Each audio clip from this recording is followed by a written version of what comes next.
Hello viewers, I'm Professor Muhammad Asif Iqbal with you. I'm an expert English language teacher and I teach online IELTS and English language classes.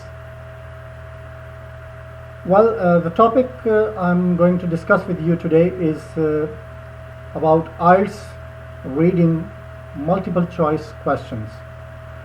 Before this, in my video, I have given a detailed information on true, false, not given, and yes, no, not given type of questions. You can find the link of that video in the description below. So let's move ahead to the lesson in detail and see what we have here.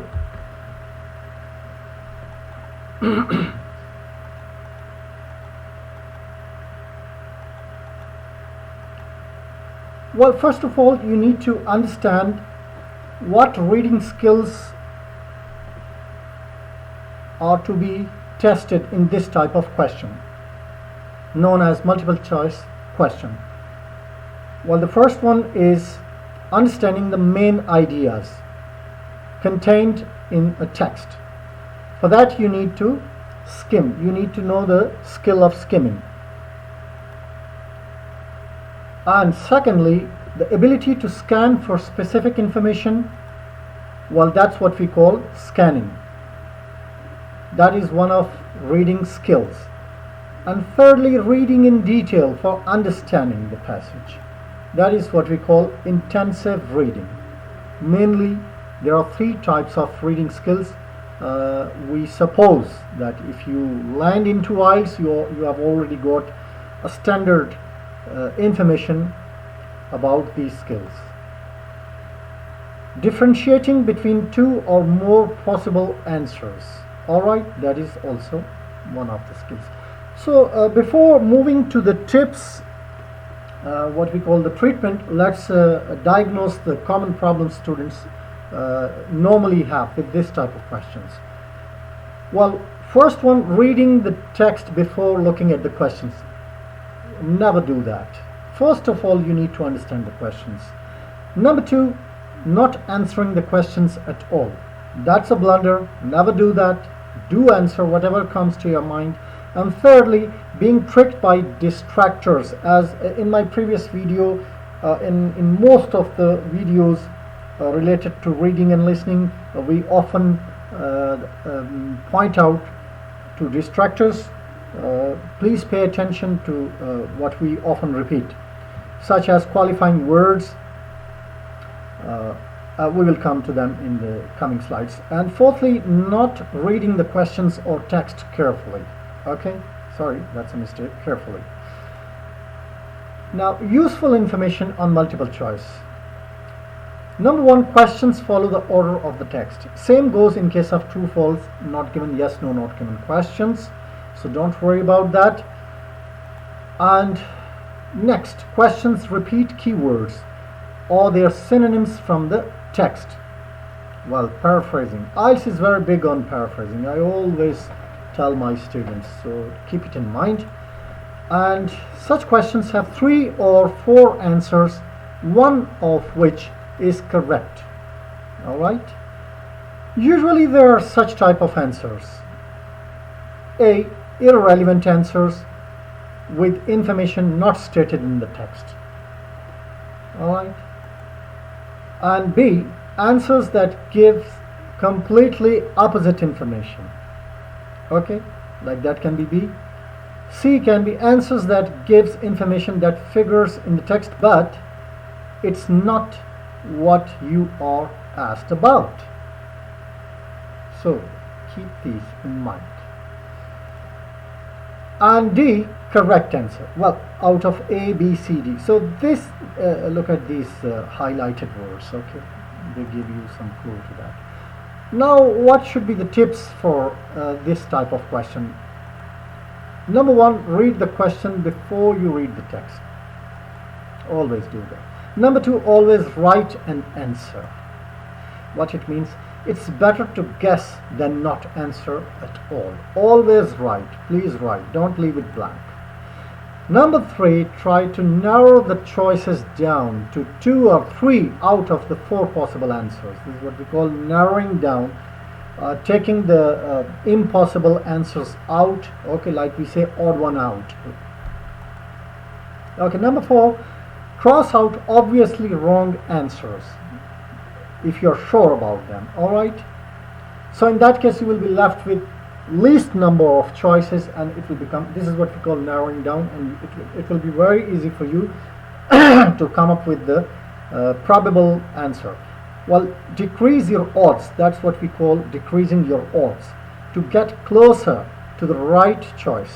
Okay, number 5, don't panic if you don't know anything about the topic. Why? Panic leads you to lose more. If you check yourself and use a stopwatch, so if you miss one, then you lose your wits, and then you miss 2 and 3, and that's very bad.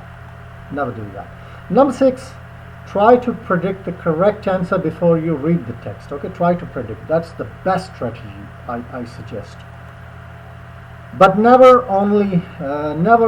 rely entirely on prediction, because you have to confirm from the passage. Alright, and number 7, carefully read all the options before making final decision. Well, that's very important, because at the end you may think, oh my god, that was incorrect, I thought it was like that. No, it should have been like that.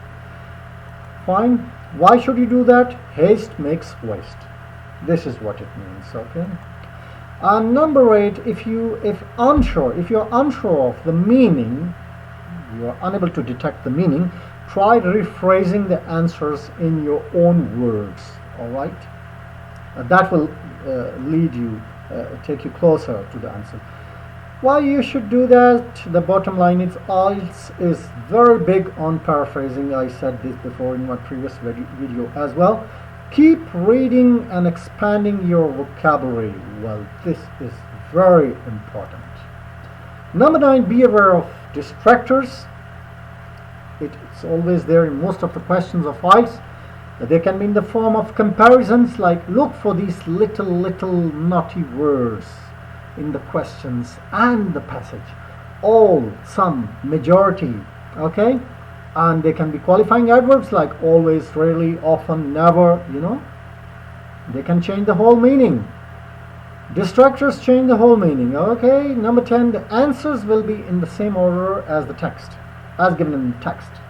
As the information given in the text, they will be compatible with that information in order. Compatible in order. Okay. Well, for example, what I mean is answer to question 2 will be between answer to questions 1 and 3 in the text. So never read the whole passage for it. That will be a blunder on your part, and often students make this mistake. The same thing I discussed in case of true, false, not given, and yes, no, not given questions in my previous video on it. And for example, this is the passage, or say this is the paragraph, and you have question 1's answer here, and you cannot find the answer to question 2, and you have found, well, move on to number 3. Don't waste your time. Probably the number 2 is here. It's here. It's not missing, my dear. Okay, fine. So at the end, you can come back to it, and you will find it most probably because you will be left with less choices. All right. Strategy for multiple choice questions. All right. Number 1, read the questions carefully. First thing, never go to the passage before that. Make sure of the meaning. Yes, understanding the meaning. That's the most important point here. Okay, number 2, underline any keywords in the question and think about any synonyms that might appear in the text. All right. Well, what is next? Yeah. What it means is never expect the same words in the text. They will be paraphrased, my dear. All right. IELTS is all the game of paraphrasing. Number 3, skim the text to get the general meaning of the text. Okay. Okay. Number 4, read the choices and underline any keywords. Why do you need to understand the general meaning? Because if you understand the meaning of the text, I told you, you need to understand the meaning, only then you can find the answer. 4, read the choices and underline any keywords. Okay, they will lead you closer. Think about the differences in meaning between the different choices. Okay, there are always differences, but see, there will be distractors, they will distract you, they will look very close, but in fact there will be some words which will show the distinction between the two choices. Okay. Finally, meaning leads you to the answer. This is the bottom line. The same goes in most of the questions in IELTS. Reading and listening. Alright. Number 5, predict the correct answer. First of all, predict.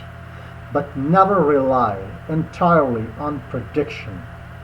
Confirm your answer from the passage. Read the text from the beginning and using keywords and synonyms, of course. Locate the part containing the answers. Alright. And utilize scanning and detailed reading skills to do this thing. Alright. Okay. Number 7, read the part of the text very carefully, thinking about the difference in meaning, because they try to give you close meaning so that you get distracted. Okay, so read it very carefully. Utilize detailed reading for understanding. Each skill requires a type of reading skill. For example, here it's scanning and detailed reading. Here it's just detailed reading, because you need to understand here. Okay. And number 8, don't only think about which options are correct, but also think about how the other options are wrong.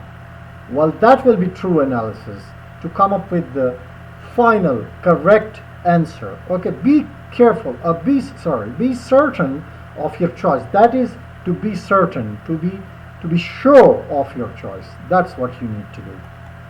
All right. And number 9, having found the answer, read the next few lines of the text to make sure that it is correct. Okay. Number 10, reread the question, then mark your final choice. Okay, don't haste makes waste. But if you have time, very important step, but do it faster. Okay, do it fast. You don't have time. Time is your enemy in IELTS reading. Remember that. And you need to practice to become fast at reading. If you prefer another strategy, you can use it too. Okay, the strategy may vary in case of students. It may vary from student to student. All right. Remember, there is no right strategy for answering IELTS reading questions, but these are suggested and time-tested strategies. Okay. In fact, you can try different answering strategies and figure out which one works the best for you. Okay, you may stick to that. You're free to use that.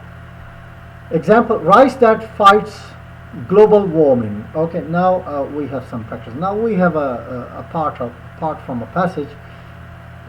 This is our example, and we have a question: what's the negative effect of rice? Okay. Now, keywords in the question: rice. What are the keywords? Rice and negative effects. Okay, these are the important words. The keywords means the words which can lead us quickly to the answer, lead us to the place in the passage where we can probably find the answer. Now, A, we have a choice. It is regular part of more half of the world population's diet. Okay. B, rice paddies emit more methane than coal mining industry. And C, its plantations produce 70% of the world's total methane emissions. All right. And D, rice has genetically modified sort. Well, this is something like SUSIBA2, something scientific, which is harmful for health. Okay. Well, this is the situation given to us. And what we are supposed to, let's consider all the answers on on one by one. Okay. Example, rice that fights global warming. We have the passage again here to consider it. What is the negative effect of rice? Well, it is regular part of more than half of the world's population's diet. Answer A gives us true but completely opposite information. That's the problem. Why is it so?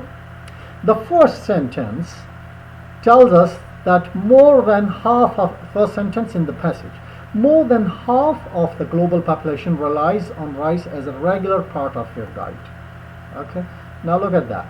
Let's analyze it. True but completely opposite information. How? I told you. But it is a positive effect, and we are looking for the negative one. That's why. Okay, that's why. It's a positive effect. Alright. So A gives us a true but completely opposite information. Okay, now let's see. What is the negative effect of rice? Rice paddies emit more methane than coal mining industry. Well, here we have, what about answer B? Answer B, we are analyzing, looking at each choice one by one. And lastly, I will tell you what is the correct choice. Okay. Answer B also gives us true information, but it's not what you are asked about. Look at the third sentence in the passage, which has information that answers answer B uses. Okay. That is even more than coal mining emissions, which make 10% of total. Now this sentence only highlights the negative effect but doesn't state it. Alright, coming to what is the negative effect of rice, the same question.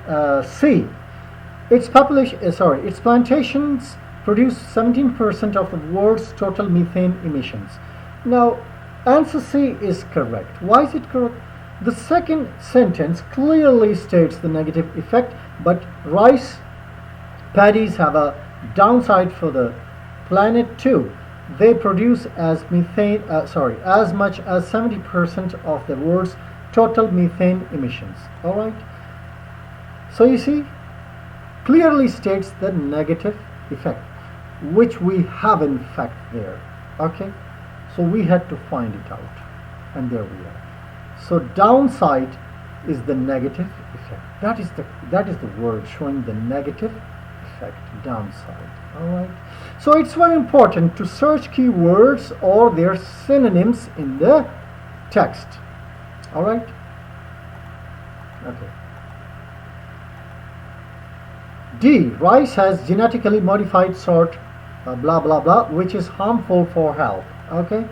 Now answer D is irrelevant. Why is it irrelevant? Because not stated in the text that Susi Ba 2 sorry, it's very funny, is harmful. This answer uses some words from the text just to confuse you, to distract you. Alright, don't be caught by irrelevant answers. If you see the answer contains information that contradicts the text or was not stated at all, well, it's an irrelevant answer. Alright, you can see that. Okay, so that was all about today's presentation. So do subscribe me please, and like and share with your friends, and see the links to the coming videos in the description. Thank you very much, and see you in my next videos, inshallah.